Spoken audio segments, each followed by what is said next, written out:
오늘은 강박증 교육방송 이번 강의로서 인정등 치료가 안전 개념에 대해서 얼마나 엉터리 설명을 지금 해대고 있는지에 대해서 낱낱이 분석을 해보겠습니다.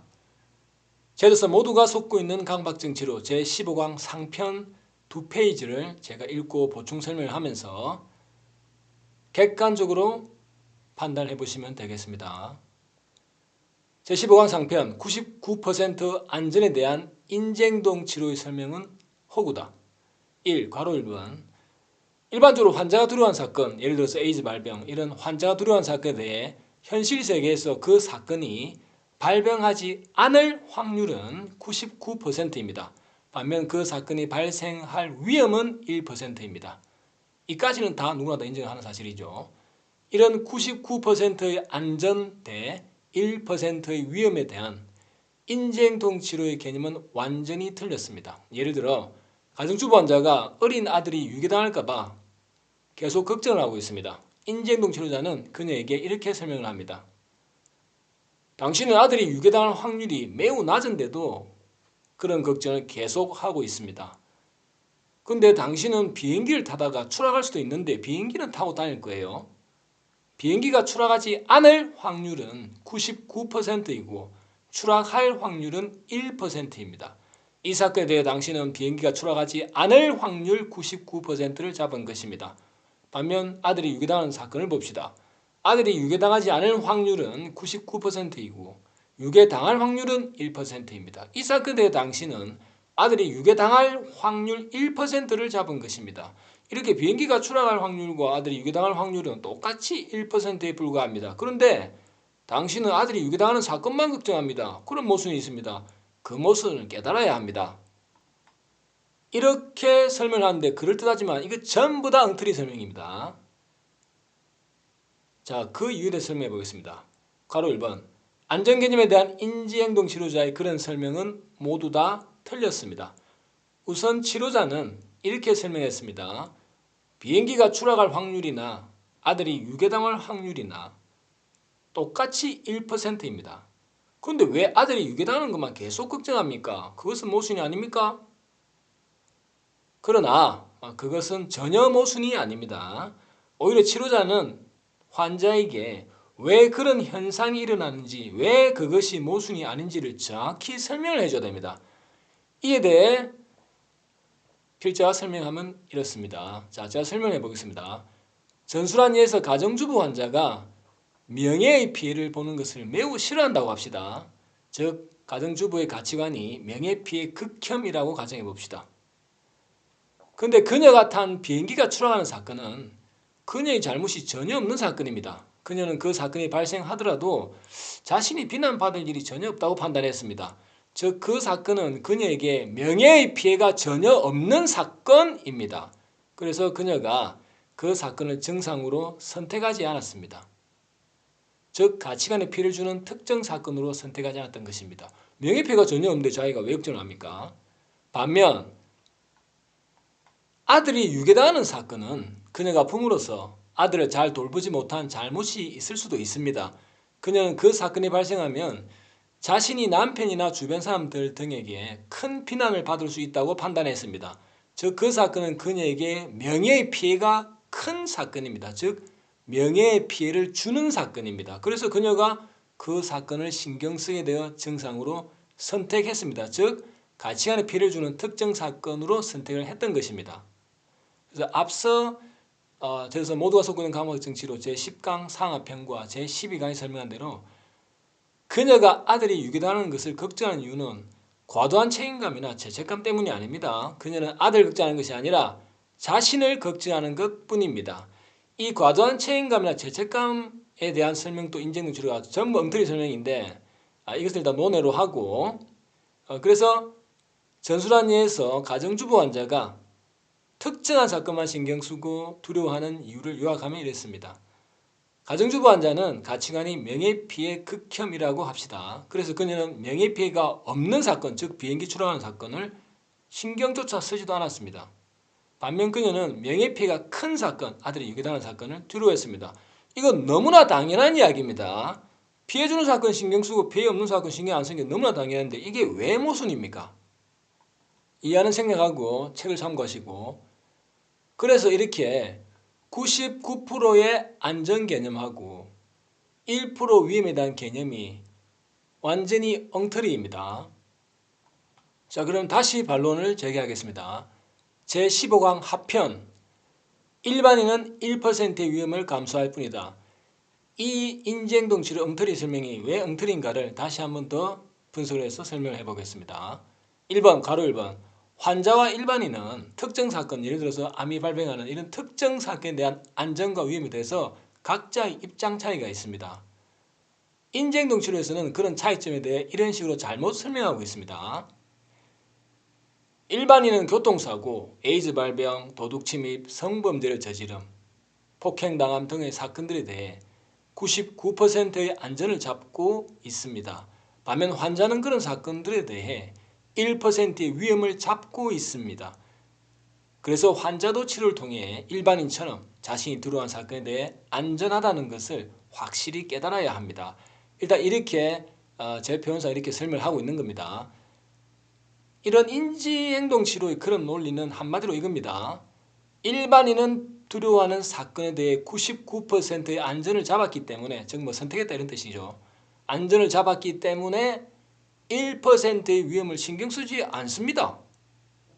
즉 일반인은 두려워하는 사건에 대해서 99% 안전을 믿고 있기 때문에 1% 위험을 신경 안 쓴다 이 말이죠. 그런데 이런 인지행동 치료의 논리는 허구입니다.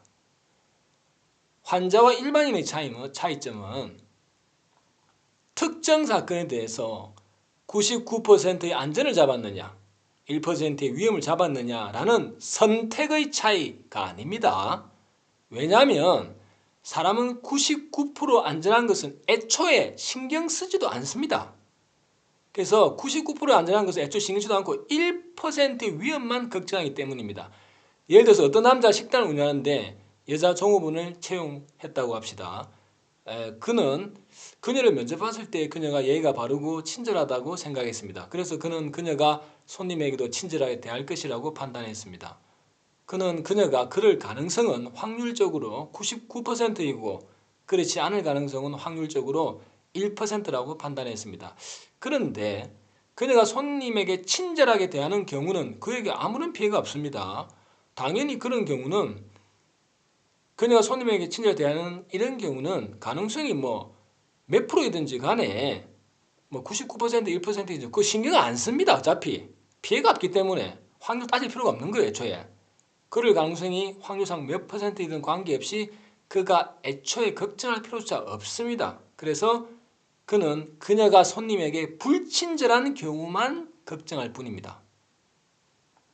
가로 2번 전술한 대로 환자와 일반인은 모두 1%의 위험만 신경을 씁니다.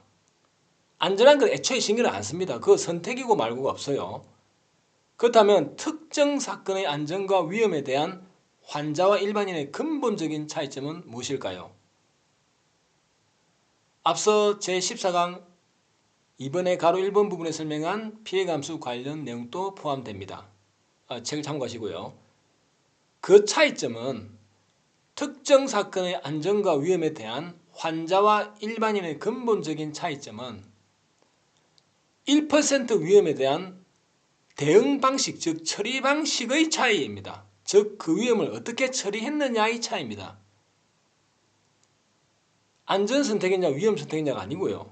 안전한 건 신경 안 쓰고 이거 논외고 애초에 1% 위험에 대해서 어떻게 처리를 하느냐가 차이라는 것입니다. 이에 대해 일반인 환자 두 사람의 위험에 대한 처리 방식의 차이점을 살펴보면 이렇습니다. 자, 반가로 1번입니다. 일반인은 1% 위험에 대해 피해를 감수합니다. 감수를 합니다. 반면 환자는 1% 위험에 대해 피해를 감수하지 못합니다. 감수하지 못합니다. 그리고 그 피해를 계속 막으려고 합니다. 이 막으려고 하는 행동이 외연적이든 정신적이든 이게 바로 강박 행동입니다. 이게 바로 작은 가로 2번 일반인은 자신이 두려워하는 사건에 대해 안전한 순간을 느낀 만족감에 중독되지 않았습니다. 그래서 일반인은 만약 1%의 위험에 대해 피해를 때로는 막는 행동을 할 때도 있죠. 그래서 1%의 위험에 대해 피해를 막는 행동을 한다고 해도 그런 행동을 한두 번만 할 뿐입니다. 뭐 외출할 때 문 닫아서 한두 번 하고 이 정도죠. 그 후 결국 피해를 그냥 감수해버립니다. 무의식적으로 피해를 감수하는 거예요. 반면 환자는 그 안전한 순간을 느낀 만족감에 중독이 이미 되었습니다. 그래서 예를 들어 일반인이 손에 들어온 것이 묻어 병에 걸릴까봐 두려워했다고 합시다. 이때 일반인은 그런 생각을 무시하거나 한두 번 정도 손을 씻을 뿐입니다. 반면 환자는 그런 생각에 집착하고 손을 과하게 씻습니다. 참고로 주로 환자의 가치관은 예를 들어서 명예피 극혐이나 기질, 예를 들어서 집착이 강하고 의문이 강하다 등에 따라서 중독의 여부가 이제 결정이 또 됩니다. 이건 논외로 하겠습니다. 가로서 한번 요약하면 이렇습니다. 특정 사건의 안전과 위험에 대한 환자와 일반인의 차이점이 이렇습니다. 우선 공통적으로 두 사람은 모두 자신이 두려워하는 사건에 대해 1%의 위험만 신경 씁니다. 99% 안전이냐 1% 위험이냐 어느 걸 선택하냐 그거 아무 중요한 게 아니고 그건 엉터리 설명입니다. 근데 일반인은 그 위험에 대한 피해를 감수하고 피해를 감수하고 안전한 순간에 중독되지 않았습니다. 반면 환자는 그 위험에 대한 피해를 감수하지 못하고 안전한 순간에 중독이 되었습니다. 이것이 가장 정확한 일반인과 환자의 안전과 위험에 대한 그 개념의 차이입니다. 자, 그러면 정리차 책에 나와 있는 99% 안전 대 1% 위험 요것에 대한 개념 정리 아까 설명했던 이 개념에 대해서 표로 다시 한번 짧게 설명하고 마치겠습니다. 1번 강박증 인지행동 치료 안전 개념의 오류. 자, 이것은 어떤 안전 개념에 대한 엉터리 설명을 하냐면 아까 말했다시피 어떤 사건이 99%는 늘 사고가 일어나지는 않죠. 천장이 무너지고 교통사고 당하고 병원 가면 다 암 걸렸다 하고 이건 아니죠. 그래서 이 사고는 이제 자주 일어나는 건 아니고 확률이 어차피 낮은 거니까 그래서 이제 그런 것에 인지행동치료가 속아서 또 엉터리 설명을 하고 있는 거예요. 그래서 어떤 사건이 일반적으로 사람들이 두려워하는 왕따 당하는 거, 암이 발병하는 거, 사업 실패하는 거 이런 것들에 대해서 아까 말했던 아들이 유괴당한다 이런 것에 대해서 99%는 안전하다. 비행기 사고 함부로 안 납니다. 자, 안전하다. 1%는 위험하다. 근데 일반인은 천장 문지르는 거 신경도 안 쓰는 걸 환자는 신경을 쓰고 있는 거예요. 그래서 이제 일반인은 99% 안전을 선택했고 잡았고 환자는 1% 위험을 잡았네. 이따위 엉터리 설명을 지금 하고 있는 거죠. 자, 그게 아니고요. 이번 강박증 발현치료 안전 개념에 대해서 제가 설명하겠습니다. 두려워하는 사건에 대해서 99%는 안전하고 1%는 위험하고 맞습니다. 예, 천장이 무너지는 것에 대해서 99% 안전하죠. 천장이 다 무너집니까? 그건 아니고요. 1% 위험한 거는 여기까지는 맞아요. 현실 세계에서 맞는데 이제 그 일반인과 환자의 차이점은 내면적인 그 개념은 우리가 일반인과 환자 모두가 다 안전한 거 신경을 안 씁니다. 안전한 거 왜 신경을 씁니까? 엄마가 아들이 3명이 있는데 막내 아들이 가출을 해버렸어요. 큰아들, 작은아들 집에 잘 있습니다. 그럼 엄마가 잘 있는 아들 걱정 왜 합니까? 집 나간 아들 걱정을 하지. 마찬가지로 99% 안전한 거는 일반인이든 환자든 모두 신경을 안 씁니다. 그래서 환자도 자신이 정상이 아닌 그런 두려운 사건에 대해서 천장 무너지는 걱정하는 그런 환자는 암에 걸린다, 왕따 난다 이런 거 신경 안 쓰거든요. 그래서 환자도 자기 정상 외에는 일반인과 똑같아요. 그렇기 때문에 환자도 당연히 자기 정상이 아닌 것은 일반인 입장이니까 이거 신경을 안 쓴다고요. 아예 신경 안 쓴다고 이거를. 그래서 99% 안전한 것에 대해서는 일반인과 환자 모두 신경을 아예 안 쓰고 삽니다. 그리고 1% 위험을 일반인과 환자는 이제 신경을 쓰죠. 그래서 일반인도 운전할 때 방해운전하고 또 환자도 방해운전을 하죠. 운전할 때 우리 횡단보도 지나갈 때 어떤 내담자는 가장 또 흔한 증상으로 운전할 때 횡단보도를 딱 지나갈 때 혹시 나도 몰라 사람 치지 않을까 걱정을 매우 하고 하는 이런 흔한 증상이 있는데 이런 경우도 역시 일반인들 환자든 다 1% 위험에 대해서는 신경을 쓰는 겁니다. 신경을 안 쓰는 게 아니거든요. 어차피 신경을 씁니다. 그리고 그렇게 이제 뭐 천장무지인 게 일반적으로 신경을 안 쓸 수 있지만 우리가 누구나 다 신경을 쓸 수 있는 부분들이 있잖아요. 도둑이 든다든지 뭐 코로나가 옛날 유행할 때도 그랬고 다 걱정을 했고 그게 신경을 쓰는 거죠. 신경 쓸 때가 있죠.